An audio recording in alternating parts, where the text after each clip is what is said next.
My name's Bertie, Squire. I'm Dean of Partnerships here at LSTM and delighted to be talking about the way in which collaborating partners and LSTM have worked together to develop 7 principles for academic partnership.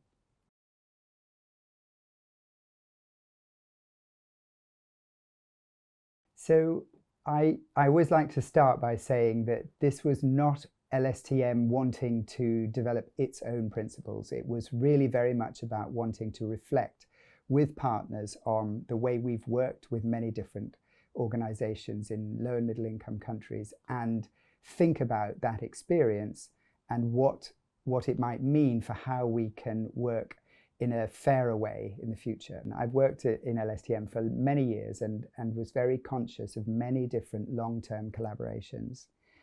And I felt it was really important that we looked at these. Then the pandemic came along, so things were delayed, but also events happened in that pandemic which really shone a light on why this was going to be so important. We knew already it was important because we were approaching our 125 centenary and we were conscious of our colonial past. But then if you think about the COVID pandemic happened and it really shone a light on how unfair the world is in terms of who was impacted, poorer populations really impacted so much worse than others. And also the Black Lives Matter movement came in, which also highlighted how important it's going to be for an organization like ours to think about the way we work in disadvantaged populations all around the world. So we took a number of steps, and these were developed in the methodology, starting with an online questionnaire which we shared with all existing, as many as possible of our existing live collaborations. The findings from that then fed into step 2, which was a series of key informant interviews with a diverse range of partners, some who'd responded to the survey, but some who hadn't. Those then led to a first iteration of what the principles might look like, which were then explored further in a participatory workshop. That then led to a next iteration, which was then shared back with internally in LST, first of all, internally with all of the research participants, and then internally with LSTM at one of our staff conferences. And then the final step was that the principles were discussed and presented at the Health Systems Global Conference in Bogota in 2022.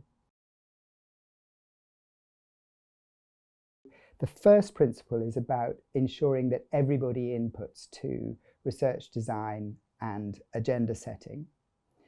The second one is all about transparency. The third one is about recognizing the importance of relevance. So really listening to the context of what the research, where the research is aimed to have its impact. The fourth one is recognizing the importance of professional development for everybody involved. The fifth is about committing to a deliberate commitment to the leadership of low and middle income country collaborators. The sixth is committing to a multi-centric model of partnership. So not necessarily with LSTM Liverpool in the centre. And the final one is a commitment that's really all about values. So first of all, thinking about the institutional values of all of the collaborating partners and making sure that we're not treading on values from one partner or overvaluing one partner's set of values against another. And helping in that process by recognizing the four values that are expressed in the Global Code of Conduct, which are fairness, respect, care, and honesty. The process of developing them and them themselves were instrumental in the founding of a Global Hubs Council, where 3 of the organizations where LSTM has a long-standing organizational collaboration came together with LSTM to found a council to think about how we work together in a fairer way for the future.